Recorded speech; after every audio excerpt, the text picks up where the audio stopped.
Welcome to the PSAV Hive at MPI, and I'm joined today by Paul Whitney, Director of Catering and Convention Services, Cosmopolitan Hotel, right? Morning, Bill. Welcome to the Hive. Thank you. Just a number of questions. Let me start first with how's business? Business is fantastic. We opened in December of 2010 when the economy itself was still a little lagging, but we've recognized the uptick in our business substantially, and over the year, we've been open 2.5 years now, and our business is just continually growing. And I see that Las Vegas is transitioning back into to a good business mix that we didn't have for a while because of the economy. I was going to ask you that because in looking around the city, the hotel here, this location, even forgetting for the moment the MPI traffic, Yes. It just seems like there's a lot of people, like The Las city's Vegas is busy. starting to I hum mean, again. the city, if you start looking at the occupancies of hotels, they're back up into the higher ranges. If you start looking at the ADR in the hotels, they're starting to have the opportunity to capitalize on their occupancy. And the business itself, we've just seen a good increase in business over the last 2 years.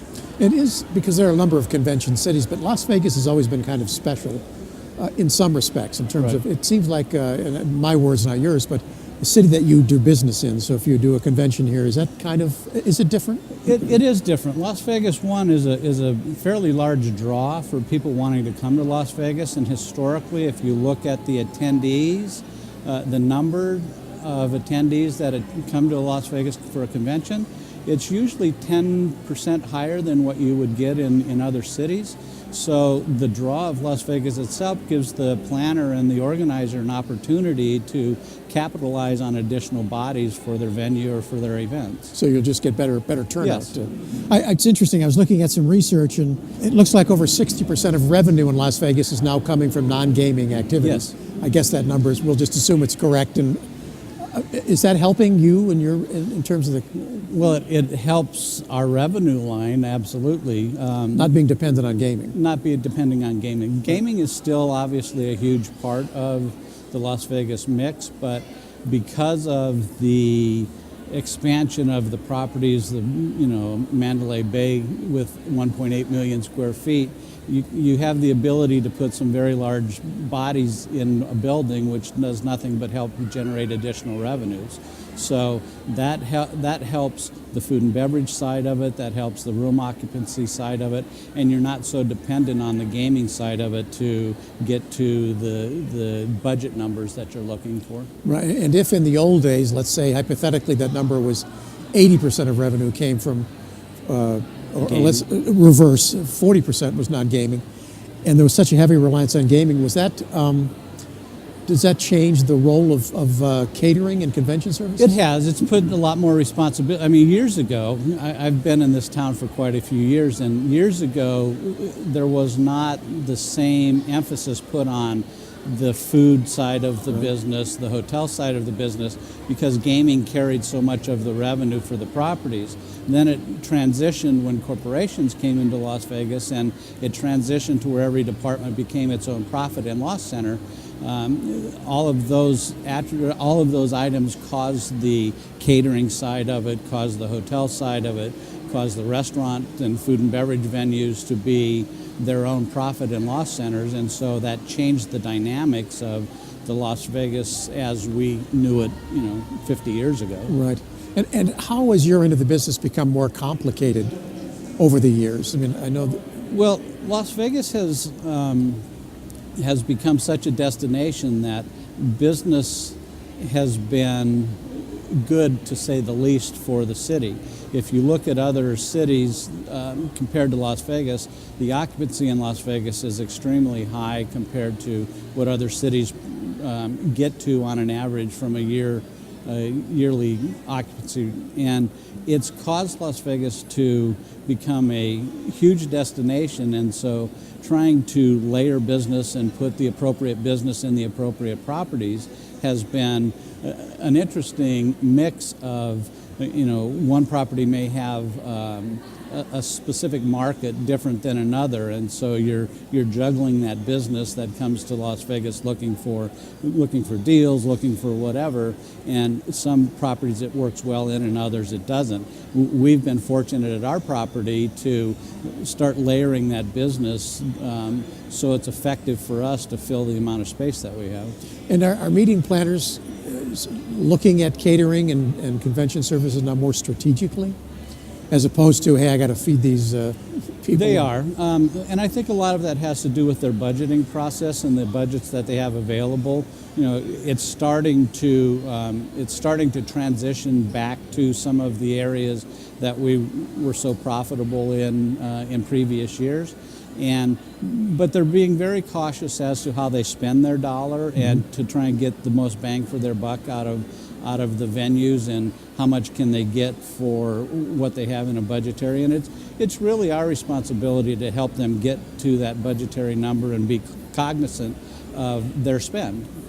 One of the things that has happened and may not be as prevalent as it was just the short lead times that planners, through no fault of their own, can't guarantee and book till later. Right. Everything is happening later with the what does that do to your business? I mean, it's actually interesting how you budget now. You have a lot of opportunities on short-term business, and that started transitioning even before the economy took a downturn.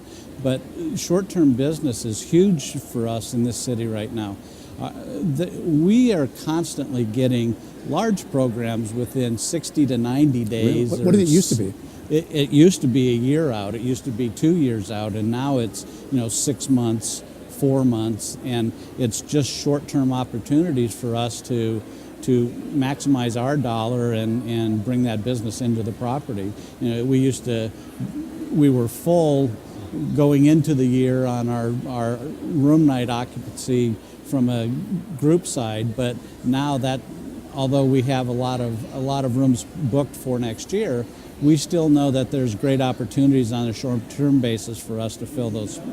But how does that impact, or does it impact how you meet the requirements? Because you then have to turn to your suppliers and say, I know you used to have a year, now we got 3 months. Well, in our property, we use a lot of organics and we use a lot of sustainable, renewable product, and so it's very important for us to know as much of that information on the front end, because if we're planning a menu and it has specific items on it, we need to make sure that those items are available. And Right. because it's organic, it may not be, or it may not be the right time of the year for that product, or the grower had a problem with the crop or something.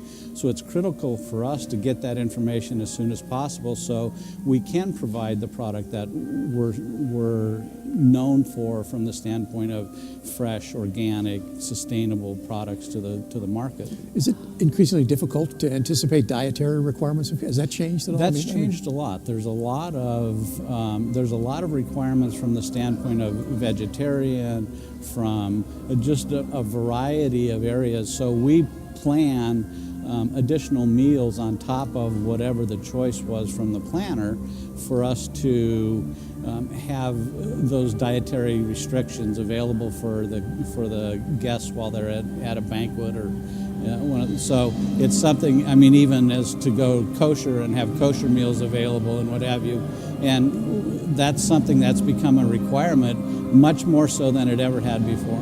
From a meeting professional standpoint, you got labor costs and food costs, and you're trying to mitigate both. I mean, Right. What's really your biggest issue? Well, our biggest issue is getting the information in a timely manner so we can manage our business, because it is a business. Right. And so we need to manage our labor, we need to manage the product that's available to us, and if we don't know that in a timely manner, it's absolutely very cumbersome for us and more or less cost effective for us to operate in that manner, and we have to bring additional people in that we hadn't planned on, or we have to hold people on overtime, and so our costs are different when we're not aware of all of the details on the front end in a timely manner. And I know from your standpoint, you'd love to keep people on site, on property, Yes. as much as possible. I would imagine the planners feel somewhat similar. I mean, Well, it gives us the opportunity. Obviously, we want them to stay on property and not go anywhere else, Right. but it gives us the opportunity to be creative with them and use some of the other venues that are on property. We have a great restaurant district where we have numerous restaurants where we can do dine-arounds. We have a fabulous nightclub where we can do an event in the nightclub where they wouldn't have to go off-site. We have a couple pool areas that we can do functions for them out at the pool areas, and so it just gives us an opportunity to be creative to keep them on site as to opposed to them going off site for something that we could do within the Sure, property. right. Let me ask you one last question. Okay. What are some of the myths that planners have about event and catering and convention service that you'd like to dispel? Well, some of the myths are that we have casinos and we make so much money that we don't need to charge for anything in the catering and convention You should make it area, on gaming. but we don't rely on gaming as much as we used to. so. Right. Any other tips or thoughts for planners who are trying to strategically use event and catering? Just allow the team that you're working with at the property to become part of your team so you guys can craft a great experience. Even when the time is short, you can still work Absolutely. together. Great. Paul, thank you so much for joining us. Bill, thank you. And thank you for joining us. We've been at the PSAV Hive at MPI talking to Paul Whitney from Cosmopolitan Hotel. Thank you, and please come back and view a later segment.